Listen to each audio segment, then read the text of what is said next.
Hey guys, আসসালামু আলাইকুম। তো কেমন আছো তোমরা?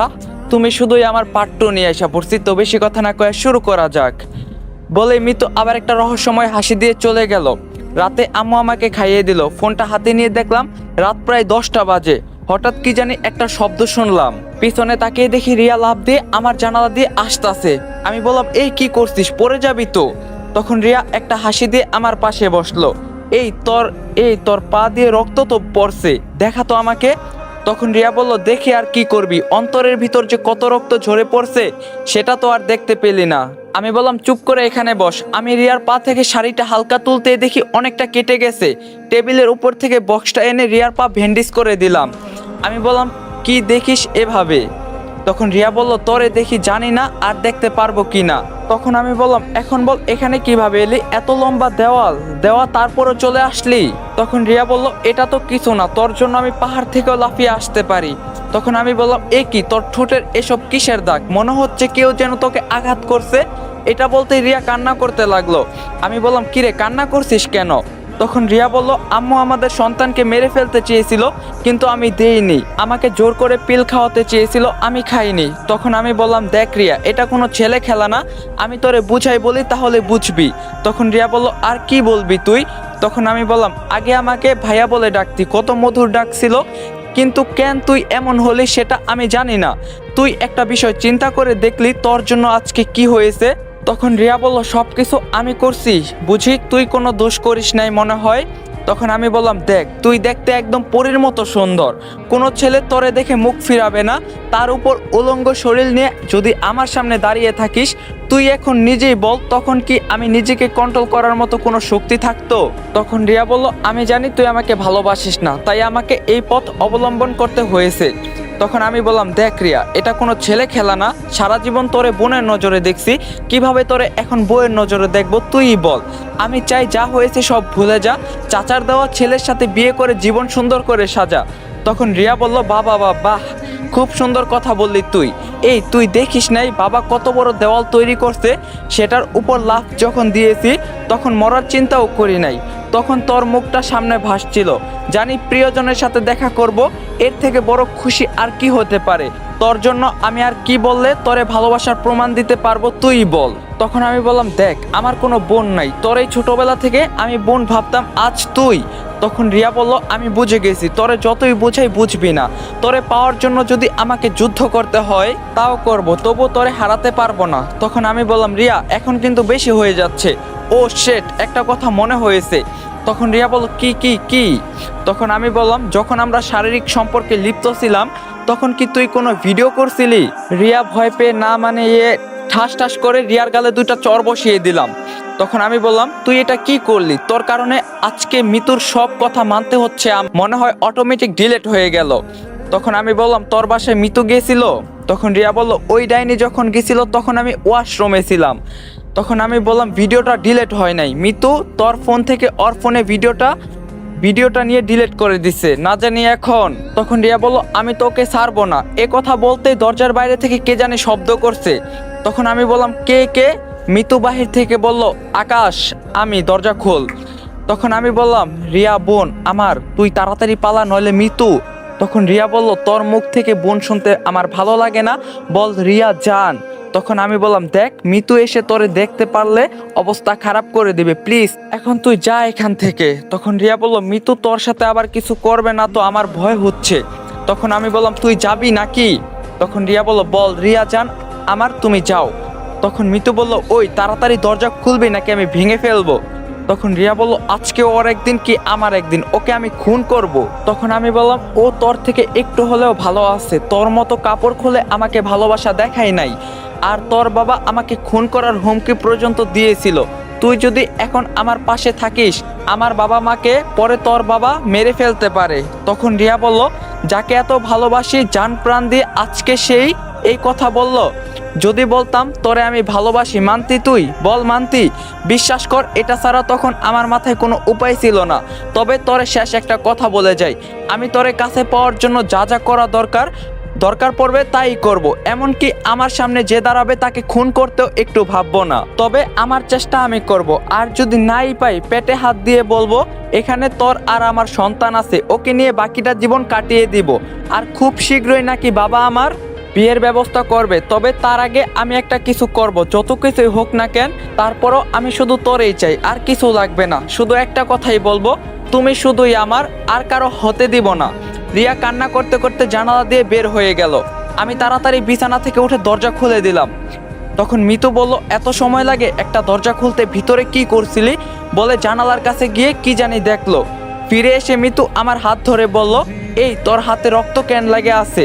এই রে, ধরা না পড়লেই হয়। তখন আমি বললাম, আসলে হয়েছে কি, হাতটা কেটে গেছে। মিতু আমার চোখের দিকে তাকিয়ে বলল, তাই না? আমি বললাম, তুই আমার দিকে এভাবে আসছস কেন? মিতু কোনো কথা না বলে আমার ঠোঁট কামড়ে ধরলো। আমি ছাড়াতে চেষ্টা করছি কিন্তু পারছি না। তবে শরীরে যত শক্তি ছিল সবটা ব্যবহার করে মিতুকে দূরে ঠেলে দিয়ে হাঁপাতে লাগলাম। তখন মিতু বলল, কিরে ভালো লাগে নাই? আগে তো আমরা একসাথে কত সময় কাটাইছি। তখন আমি বললাম, তাই বলে আমার অনুমতি ছাড়া আমার সাথে এসব করবি? মিতু আমার শার্টের ভিতর হাত ঢুকিয়ে আমি টাচ করলেই দোষ না? আর যখন রিয়ার সাথে বলে আমাকে ঠেলা দিয়ে বিছানায় ফেলে দিল। আমি উঠে এক কোনায় দাঁড়িয়ে আছি চুপটি করে। তখন মিতু বলল, খেলা তো মাত্র শুরু, এখন তুই দেখবি। ঠাস করে জানালা ভাঙার শব্দ শুনলাম, মনে হয় রিয়া দাঁড়িয়ে থেকে সব শুনছে। তখন মিতু বলল, আমি যেটা আন্দাজ করছিলাম তাই হয়েছে। মিতু দৌড় দিয়ে আমাকে বিছানার উপর ফেলে গলা চেপে ধরলো। মিতু বলল, আমি তোরে কতবার বলছি না রিয়ার সাথে কথা বলবি না? তখন আমি বললাম, দেখ মিতু, রিয়া এখানে আসে নাই। তখন মিতু বলল, তুই আমাকে শেখানোর চেষ্টা করবি না, আমি ছোট বাচ্চা না যে দুধ খাই। তখন আমি বললাম, প্লিজ স্যার মিতু, আমার অনেক কষ্ট হচ্ছে, শ্বাস নিতে পারছি না। তখন মিতু বলল, আমি তো তোর কষ্টই দেখতে চাই। তখন আমি বললাম, তোর কাছে আমার ভিডিও আছে বলে আমাকে যা ইচ্ছা তাই করছিস, সুযোগে সদ্ব্যবহার করিস না রে। তখন মিতু বলল, বস এখানে, তোরে কিছু কথা বলি। তখন আমি মিতুর নিচ থেকে উঠে সাইডে বসলাম। আমি বললাম, তুই তো আমাকে ভালোবাসিস, আর আজকে তুই আমার সাথে এই ব্যবহার করছিস? তখন মিতু বলল, ভালোবাসা আর তুই? তখন আমি বললাম, আমি জানতাম না যে তুই এতটা নিচে নামতে পারিস। তখন মিতু বলল, তুই কাকে নিচু বলছিস? আমাকে একবার চিন্তা করে দেখ তো, তুই কতটা নিচুর কাজ করছিস। তবে আমার কথার অবাধ্য হলে এই ভিডিওটা কিন্তু ভাইরাল করে দিব। তখন আমি বললাম, প্লিজ প্লিজ মিতু, তোর পায়ে পড়ি, এমন করিস না। তখন মিতু বলল, তোর মতো ছেলে অনেক আমার পিছনে পড়ে আছে। আমি তোর পিছনে পড়ে আছি কেন জানিস? রিয়ার কারণে। রিয়াকে আমি দেখিয়ে দিব যে আমি তোরে বিয়ে করে আমার সাথে পাঙ্গা নেওয়া, আর বিয়ের পরে তোরে অনেক ভালোবাসবো। তোরে এটা কোনো ভালোবাসা তখন বুঝতে পারবি। আমি খারাপ হতে চাই নাই, তুই আমাকে খারাপ করলি। বিয়ের পর আমার বন্ধুর সাথে শারীরিক সম্পর্ক করব তোর সামনে, আমার স্বামীর সামনে। তখন তোর কেমন লাগবে রে? আমার মতো তোরে ফোনে ভিডিও দেখতে হবে না, ডাইরেক্ট দেখাবো। তবে আমার এক কথা, তোরে আমি বিয়ে করবই। আমিও দেখতে চাই রিয়া কি করে তোরে বিয়ে করে। কিরে, কথা বলছিস না কেন? তখন আমি বললাম, কি বলবো তোরে? তোর সাথে কথা বলার মতো আমার কোনো ভাষা আছে? তবে ভাষা নাই। তবে একটা বিষয় মনে রাখিস, আমারও একদিন সময় আসবে মিতু আমার কাছে এসে আমাকে জড়িয়ে ধরে। সেটা কবে বাবু? তখন আমি বললাম, সবার সময় এক থাকে না, এটা মাথায় রাখিস।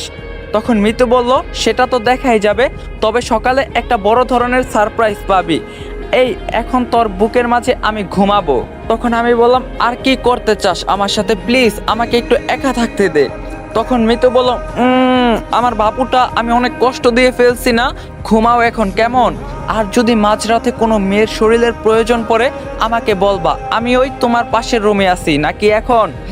তখন আমি চুপটি করে বিছানায় বসে পড়লাম। তখন মিতু বলল, মনকে শক্ত কর, সকালে তো অনেক সারপ্রাইজ আছে, সেগুলো নিতে হবে না। মিতু আমার কাছ থেকে উঠে চলে গেল। বসে বসে চিন্তা করছি, এই শুধু একটা ভিডিওর জন্য মিতু আজকে আমার সাথে এই ব্যবহার করছে। আমি তো নিজের জন্য ভয় পাই না, ভয় হয় রিয়ার জন্য। আচ্ছা, রিয়াকে কি আমি বিয়ে করব? কিন্তু ওকে তো সারা জীবন বোনের নজরে দেখতাম। যা হবার পরে দেখা যাবে, আগে আমাকে এটার একটা সমাধান করতে হবে। সকালে ঘুম থেকে উঠে দেখি খালামণি আমার মাথার কাছে বসে আছে। আমি তাড়াহুড়ো করে উঠে বসলাম। খালা বলল, আরে বাবা, এত তাড়াহুড়ো করতে হবে না, তা তোর শরীরের এখন কি অবস্থা? তখন আমি বললাম, এই তো খালামণি, একটু ভালো। তখন মিতু বলল, আম্মু সবাই চলে আসছে, আমাদের অপেক্ষা করছে, চলো। আর আপনি তাড়াতাড়ি রেডি হয়ে নিচে আসেন আমাকে উদ্দেশ্য করে। তখন আমি বললাম, খালামণি কি হয়েছে? তখন খালা বলল, আমাদের ভাইদের মাঝে ঝগড়া হবে সেটা আমি মেনে নিতে পারি বল, আর আমার বাবাকে মেরেছে, আজকে দেখ আমি কি করি। তখন আমি বললাম, প্লিজ খালামণি মাথা গরম করে কোনো কিছু করা উচিত নয়। চাচা আমার বাবার সমান, বাদ দাও খালা। আজকে যদি আমার বাবা আমাকে মারতো, তোর মনটা অনেক ভালো, এর জন্যই আমি তোরে অনেক ভালোবাসি, তুই তাড়াতাড়ি রেডি হয়ে নিচে আয়। খালামণি চলে যাওয়ার পর মিতু আমার কাছে এসে বলল, কিরে আম্মুকে বলবো তুই যে কেমন ভালো? তখন আমি বললাম, দেখ এমনি খালামণি আমাকে অনেক ভালোবাসে, তার মাঝে তুই আগুন দিস না প্লিজ। তখন মিতু বলল তাড়াতাড়ি রেডি হয়ে নিচে আয়, আমার সত্যের কথা পূরণ হতে চলছে। তখন আমি বললাম, আগে আমি তোরে বউ বানানোর স্বপ্ন দেখতাম, কিন্তু তুই যে এত নীচ আমি জানতাম না।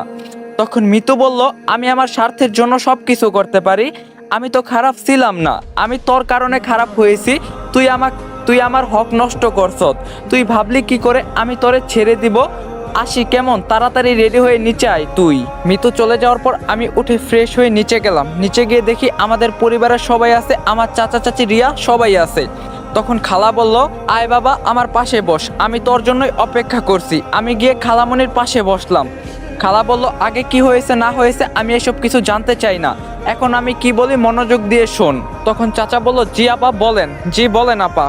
খালাকে সবাই ভয় পায়, খালার কিন্তু পাওয়ার আছে।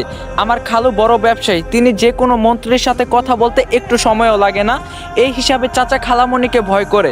তখন খালা বলল, আমার মেয়ে আর আকাশ, তোর মেয়ে আর স্বরাষ্ট্রমন্ত্রীর ছেলের আজকেই এঙ্গেজমেন্ট হবে, সব কিছুর ব্যবস্থা কর, আমি এখানেই আসি। আমি এখানে আসছি শুধু তোদের ঝামেলা মিটানোর জন্য, আর ভালোভাবে শুভ কাজটা সেরে ফেলি। খালামণির কথা শুনে আমি অবাক হয়ে গেলাম। এখন একটু একটু ভয় হতে লাগলো আমার। আগে মিতুকে নিয়ে স্বপ্ন দেখতে ভালোই লাগতো, কিন্তু মিতু যে এতটা খারাপ তা আমি জানতাম না। মানলাম আমি একটু ভুল করেছি, তাই বলে ও আমাকে নিয়ে এভাবে গেম খেলবে? মিতুর দিকে তাকিয়ে দেখি ঠোঁটে হাসি। আমি ভালো করেই বুঝতে পারছি এই সব কিছুর পিছনে মিতুর হাত আছে, যাতে রিয়া কিছু করতে না পারে। এজন্যই মিতু এই গেমটা খেললো। রিয়া তো কান্না করার মতো অবস্থা আমি বুঝতে পারছি। যদি দরকার হয় আমি রাস্তার কোনো মেয়েকে বিয়ে করতে পারবো, কিন্তু মিতুর উপর এখন আমার আর বিশ্বাস হয় না। মিতু আমার ভালোবাসা নিয়ে খেলা করছে, কিন্তু রিয়াকে আমি বিয়ে করতাম। মাগার বিবেক মানে না, যাকে এতদিন বোন হিসাবে দেখছি তাকে কিভাবে বিয়ে করা যায়। মিতু একটু অপেক্ষা কর, আমিও তোর সাথে গেম খেলবো, চিন্তা করিস না। আমাকে ফাঁসিয়ে যাবি কই? শুধু ভিডিওটা তোর কাছে আছে বলে কিছুই করতে পারছি না। তখন রিয়া বলল, খালামণি এত তাড়াতাড়ি কি ঠিক? তখন খালা বলল, এই শিখাইছি তোমাকে আমি, বড়দের মুখে মুখে কথা বলতে কে বলছে? তখন রিয়া সরি বলে মাথা নিচু করে ফেললো। চাচা চাচি সবাই চলে গেল। বাবা বলল, তাহলে আমাকে একটু মার্কেটে যেতে হবে। তখন খালা বলল, সবাই চল, তাড়াতাড়ি আসতে হবে। আমি বললাম, খালামণি আমার ভালো লাগছে না, আমি প্লিজ বাড়িতে থাকি। তখন খালা বলল, ইস কি সুন্দর, আমার ছেলেটা মেরে কি করছে। আচ্ছা বাবা তুমি থাক, আমি যাব আর আসবো। তখন মিতু বলল, আম্মু আমিও তাহলে থাকি যদি ওর কিছু লাগে। তখন খালা বলল, থাক, তোর বুদ্ধি আছে, জামাইয়ের খেয়াল রাখা আগে থেকেই শিখিয়ে রাখা ভালো। সবাই চলে গেল। আমি সোফায় গিয়ে বসলাম। মিতু আমার পাশে বসে বলল, খেলা তো মাত্র শুরু, এভাবে ভেঙে পড়িস না, পরে তো সহ্য করতেই পারবি না। হঠাৎ দেখি দরজা দিয়ে রিয়া প্রবেশ করলো। মনে মনে বললাম, আজকে কিছু একটা হবে। রিয়া বলল, মিতু আপু ভালো আছেন? মিতু বসা থেকে উঠে গিয়ে রিয়ার চুল ধরে বলল, তুই এখানে কেন এলি? রিয়া বলল, ছাড় বলছি, ভালো হবে না। তখন মিতু বলল, কি করবি তুই, কি করবি? রিয়াও মিতুর চুলের মুঠি ধরে ফেললো। এসব দেখে আমি জোরে একটা চিৎকার দিয়ে বললাম, এক কাজ কর, আমার জন্যই তো যত সব সমস্যা, আমাকে মেরে ফেল, তাহলেই তোদের শান্তি। তখন রিয়া বলল, শুধু তোর কাছে ভিডিওটা আছে বলে কিছু বলছি না, কিছু করছি না, নইলে তোর শরীরে আগুন লাগিয়ে দিতাম। একটা কথা বলতে এসেছি শোন, আমিও দেখতে চাই তুই আকাশকে কিভাবে বিয়ে করবি। ও যদি আমার না হয় সারা বিশ্বের কারো হতে দিব না, দরকার হলে তোরে টুকরো টুকরো করে নদীতে ভাসিয়ে দিব, মনে রাখিস। আমার সাথে খেলা খেলছিস না, আমিও দেখে নেব। আর তুই আকাশের উপর যেই অত্যাচার করতাছস না, সব কয়টার হিসাব নিব আমি। ও তো কিছু বলতে পারে না, কারণ একটা ভিডিওর জন্য ছাড়বো না আমি, তো মনে রাখিস। ওপেন চ্যালেঞ্জ করে গেলাম আমি তোরে, আকাশ শুধু আমার, যদি পারিস তোর করে দেখা। Good bye guys, waiting for next part. Video like target 3 K, comment target 500। চ্যানেলে যদি নতুন হয়ে থাকেন অবশ্যই চ্যানেলটা সাবস্ক্রাইব করবেন। তো দেখা হইব পার্ট 3-তে। সবাই ভালো থাকেন, সুস্থ থাকেন, আর যারা টিকটক থেকে আইছেন সবাই থ্যাংক ইউ। আল্লাহ হাফেজ।